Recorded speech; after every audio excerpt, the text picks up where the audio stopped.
నాయుడు చెప్పండి, ఘాట్ రోడ్ల ప్రయాణం ఎంత ప్రమాదకరమో ఈ ఘటనని బట్టి మళ్ళీ అర్థమవుతోంది. నిజంగా అలవాటు లేని ప్రాంతాలు, అది కూడా ఘాట్ రోడ్లు, ముఖ్యంగా ఈ పుణ్యక్షేత్రాలకు వెళ్ళే పర్యాటకులు ఒక ప్లేస్ నుంచి ఇంకో ప్లేస్కి తొందరగా వెళ్ళిపోవాలి అన్న ఉద్దేశంతో ఈ తెల్లవారుజామున కావచ్చు, లేదంటే రాత్రులు ప్రయాణం చేస్తూ ఉంటారు. అది ఎంత ప్రమాదకరమో అయితే కానీ తెలియని సిచ్యువేషన్ మనకు కనిపిస్తుంటుంది. ప్రస్తుతం ఒక 9 మంది మృత్యువాత పడడం నిజంగా చాలా విషాదకరం. సో ఎలాంటి అప్డేట్స్ ఉన్నాయి మీ దగ్గర? అదిగాక ఆ ఘాట్ రోడ్ వద్ద పరిస్థితులు ఎలా ఉంటాయి? అక్కడ లైట్స్, అంటే స్ట్రీట్ లైట్స్ ఉండే అవకాశం ఏదైనా ఉందా? అది 1 వేనా 2 వేసా? ఏంటి మీ దగ్గర ఇన్పుట్స్?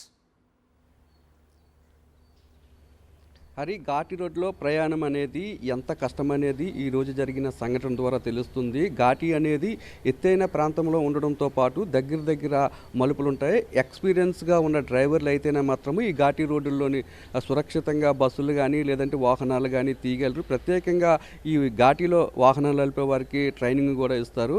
సాధారణంగా ఎవరైనా కొత్త వాళ్ళు వచ్చి డ్రైవింగ్ చేసేటప్పుడు చాలా ఇబ్బందులు పడతారు. కొన్ని సందర్భాల్లో ప్రమాదానికి కూడా వారు వాహనాలు గురవుతారు. ఈ తరహాలోనే ఈ జరిగిన ప్రమాదం జరిగిందనే అనుమానాన్ని అయితే స్థానికంగా ఉన్న వాళ్ళు వ్యక్తం చేస్తున్నారు. వీళ్ళు చిత్తూరు నుంచి బయలుదేరారు. చిత్తూరు నుండి బయలుదేరి రాష్ట్ర వ్యాప్తంగా ఉన్న అన్ని దేవాలయాలను దర్శించుకుంటూ అలాగే అరకు వచ్చారు. అరకు నుంచి మళ్ళీ పాడేరు వెళ్తూ పాడేరు నుంచి భద్రాచలం వెళ్ళి స్వామివారిని దర్శించుకొని తమ ఊరు తిరిగి వెళ్ళే క్రమంలో ఈ ప్రమాదం జరిగింది. అలాగే చింతూరు మాడేరు మళ్ళీ ఘాటి అనేది చాలా పెద్ద ఘాటి. ఇటు చూసుకుంటే అరకుకు సంబంధించి కానీ పాడేరు కానీ చింతపల్లి ఘాటి, ఈ 3 ఘాటీల కంటే పోలిస్తే మారేడుమిల్లి ఘాటి అనేది చాలా పెద్దది, ఎత్తైన ప్రాంతంలో ఉంటుంది. ఇక్కడ మలుపులు కూడా దగ్గరలో ఉంటాయి. ఎదురుగా వచ్చిన వాహనాన్ని తప్పించడం కూడా చాలా కష్టంతో కూడుకున్న పని. చాలా అనుభవజ్ఞులైన డ్రైవర్లు మాత్రమే ఘాటిలో వాహనాలు నడిపించడం కానీ లేదంటే ఎదురుగా వస్తున్న వాహనాలను తప్పించడం కానీ జరుగుతుంటుంది. అందులోని కూడా తెల్లవారుజామున ఈ బస్సు ప్రైవేట్ ట్రావెల్ ప్రయాణించడము, అలాగే దట్టంగా మంచు కూడా కురుస్తున్న సమయంలో ఎదురుగా ఎటువంటి వాహనాలు వస్తున్నాయి, అలాగే ఎక్కడ మలుపు ఉంది అనేది మాత్రం వాళ్ళకి ఒక అవగాహన అనేది మాత్రం ఉండదు. మలుపు తిరుగుతున్న సందర్భంలోనే ఈ ప్రమాదం జరిగిందని చెప్పి స్థానికులు చెప్తున్నారు. అలాగే దీనికి తోడు తొందరగా దేవాలయానికి వెళ్ళాలని ఒక ఆలోచనతో కొద్దిగా స్పీడ్గా కూడా వెళ్తున్నారు. పక్కనున్న వారు కూడా నెమ్మదిగా వెళ్ళాలి, ఇక్కడ మలుపులు ఎక్కువగా ఉంటాయని చెప్పినప్పటికీ కూడా డ్రైవర్ నిర్లక్ష్యం వల్లే 30 అడుగులు ఎత్తు నుంచి ఘాటిలో పడిందని చెప్తున్నారు. ఒకవైపు బస్సు ప్రమాదం జరిగి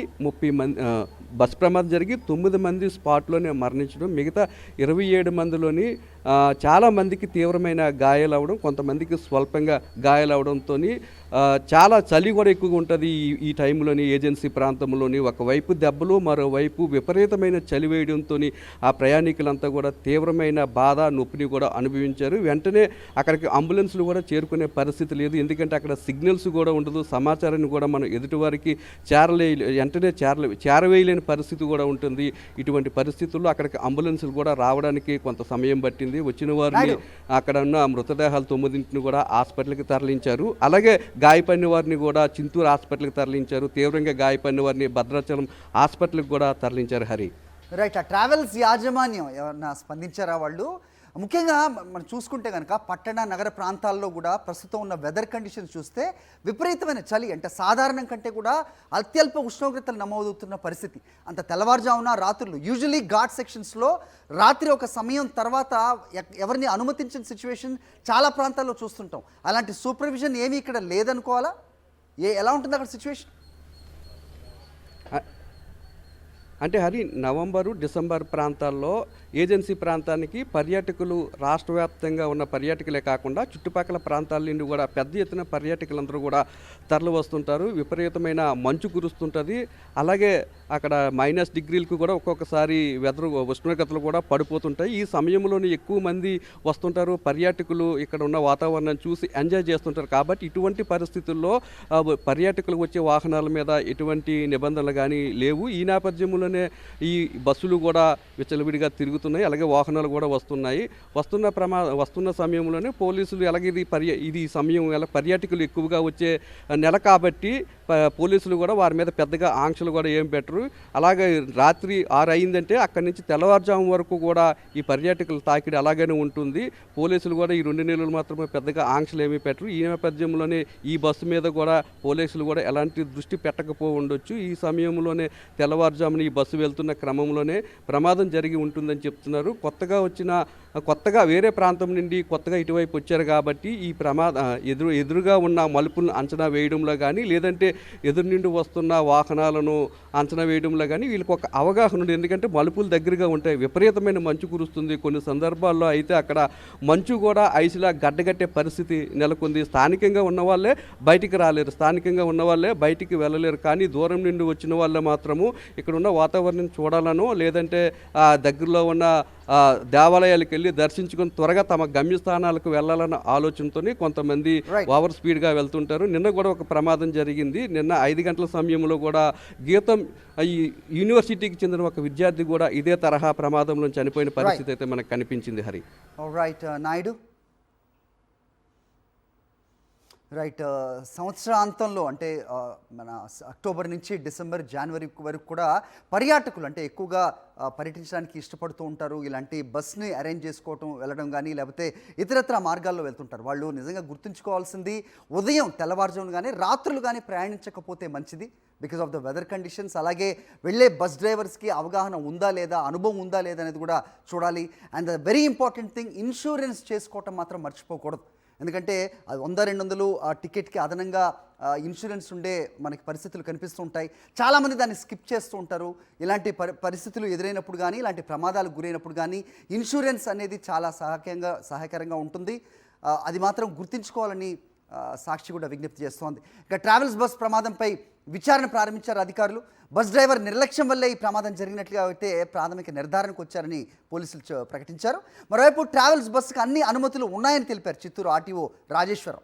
చింతూరు వద్ద జరిగిన ఈ ప్రమాదంలో పలువురు ప్రయాణికులు మృతి చెందినట్టుగా తెలిసిందన్నారు.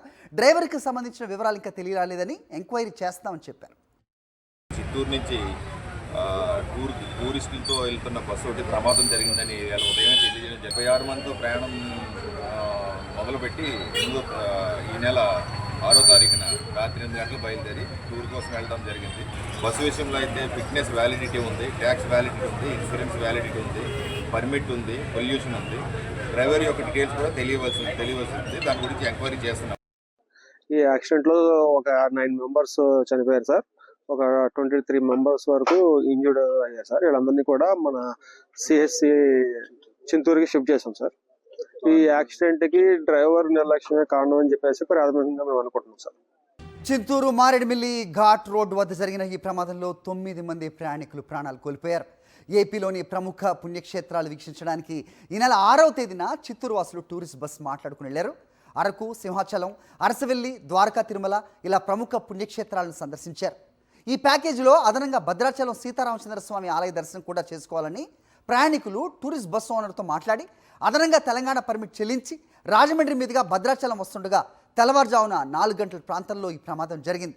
మరో 24 గంటల్లో వారి తీర్థయాత్ర టూర్ ముగియాల్సి ఉంది. ఈలోపే ఈ విషాద యాత్రగా మిగిలింది.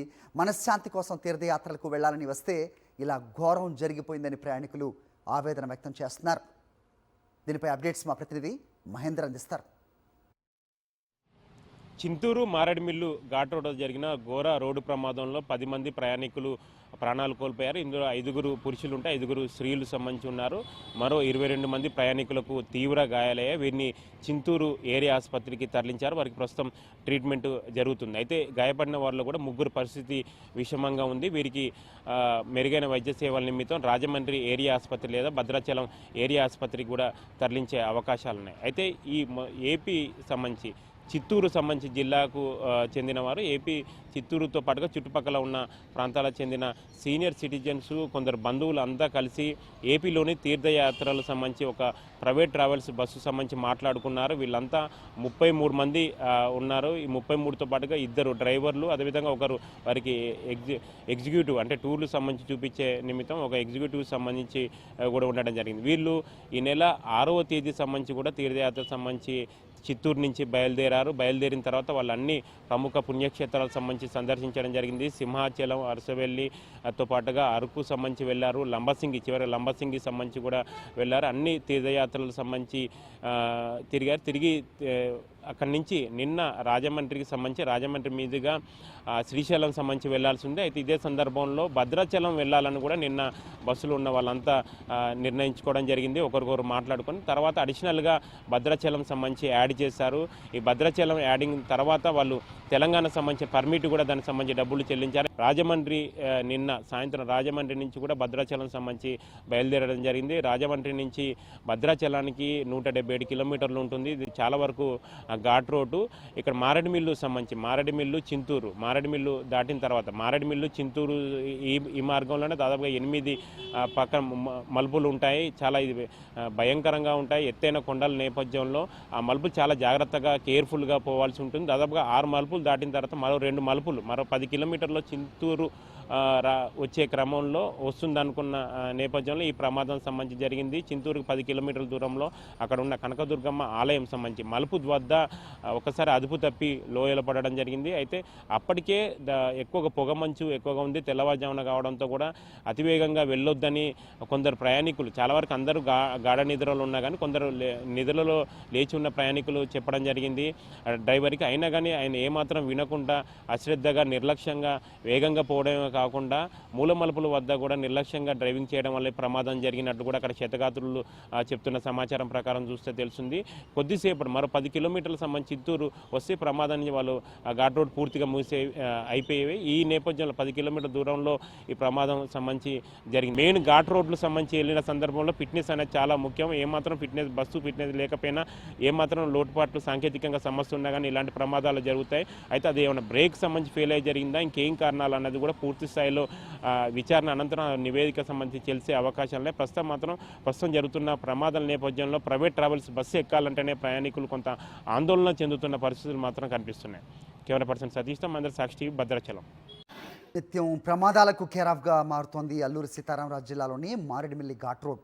ఈ రోడ్డుపై ప్రయాణం అంటేనే వాహనదారులు అడలిపోవాల్సిన పరిస్థితి నెలకొంది. దీనికి తగ్గట్టుగా ఈ ట్రావెల్ ఏజెన్సీలు సరైన జాగ్రత్తలు తీసుకుంటారా? ప్రయాణికుల అడ్రస్, చిరునామా కానీ లేకపోతే వాళ్ళ వివరాలు కానీ ఆరోగ్య పరిస్థితి కానీ తెలుసుకునే అవకాశం అసలు ఉంటుందా? ఇవన్నీ కూడా వాళ్ళు పాటిస్తున్నారనేది ఒక పెద్ద క్వశ్చన్గా మారిన సిచ్యువేషన్. మా కరెస్పాండెంట్ మూర్తిని అడిగి మరిన్ని వివరాలు తెలుసుకునే ప్రయత్నం చేద్దాం. మూర్తి, చెప్పండి. సో వీళ్ళందరూ కూడా చిత్తూరు జిల్లాలో ఒక ట్రావెల్స్ బస్సు ఏర్పాటు చేసుకుని తీర్థయాత్ర పుణ్యక్షేత్రాలకు వెళ్ళడానికి ఏర్పాటు చేసుకున్న బస్సు ఈ రకంగా ప్రమాదానికి గురైంది.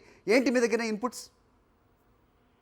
అది చిత్తూరుకు సంబంధించినటువంటి ఒక టూరిస్ట్ బస్సు ఏజెంట్ గా ఉన్నటువంటి వజ్రవేలు ఈ యొక్క తీర్థయాత్రలకు సంబంధించి ఈ యొక్క యాత్రికులకు సంబంధించి ఒక సమూహాన్ని చిత్తూరు నుంచి 6వ తారీఖు నాడు తీసుకుని వీరంతా కూడా తీర్థయాత్రల సందర్శనకు వెళ్ళడం జరిగింది. తిరుగు ప్రయాణంలో వస్తూ ఉండగా ఈ యొక్క ప్రమాద ఘటన చోటు చేసుకున్నట్లుగా ప్రాథమికంగా వారు ఇచ్చినటువంటి సమాచారం మేరకు తెలుస్తోంది. మొత్తం 9 మందికి చనిపోగా మిగిలినటువంటి 23 మంది పైగా గాయాల పాలైనట్టుగా తెలుస్తోంది. వీరిలో మృతులు వచ్చేసరికి ఈ చిత్తూరుకు సంబంధించినటువంటి వారు ఎక్కువ ఉన్నారు. శ్రీకళ, సునంద, శివశంకర్ రెడ్డి, ఉమారెడ్డి, కృష్ణకుమారి, మరోవైపు పొంగుల ప్రసాద్, మధు అనేటువంటి వ్యక్తులుగా గుర్తించారు. మరోవైపు చిత్తూరుకు సంబంధించినటువంటి నాగేశ్వరరావు, గిరింపేటకు సంబంధించినటువంటి మరాఠీ స్ట్రీట్ కి సంబంధించినటువంటి నాగేశ్వరరావు కూడా ఈ ప్రమాదంలో చనిపోయినట్టుగా ప్రాథమికంగా గుర్తించారు. ఈ యొక్క ప్రమాదానికి ట్రావెల్ సంబంధించినటువంటి టూరిస్ట్ బస్సు యాజమాన్యమే నిర్లక్ష్యంగా తెలుస్తుంది. డ్రైవర్ నిర్లక్ష్యం కారణంగా ఈ ప్రమాదం చోటు చేసుకున్నట్టుగా ప్రాథమికంగా గుర్తించారు. Okay Murthy, thanks for the inputs.